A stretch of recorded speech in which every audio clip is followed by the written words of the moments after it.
Hello guys, in today's video I'm gonna show you the trade bot tool can help you get mass traffic on trade.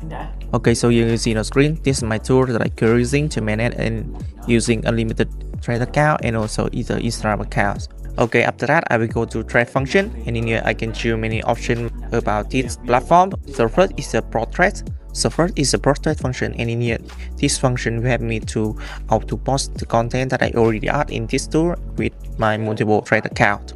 Okay, next function is the thread comment. Thread comment is mean this tool will help me to use multiple thread account to auto comment to any post that I want or profile or keyword with my content that I already make it in this tool. Okay, so next is the thread interaction, and this function will help me to warm up multiple thread account with the script I can make it in here. And after that is the seeding thread function, and seeding is mean you will auto like, auto comment on thread, and I will can choose my account to go to seeding with my content. I just make it in the tool, and I can seeding by account and the link.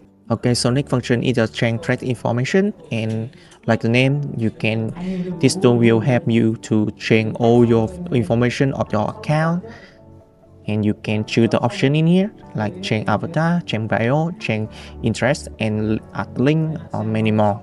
See history of thread in here. Okay, so basically just show you the trade bot tool can help you get more traffic on trade. Thanks so much for watching my video. If you need to or more information, you guys can tell me my Telegram or WhatsApp, and don't forget to like and subscribe for my channel to see more video about automation tool.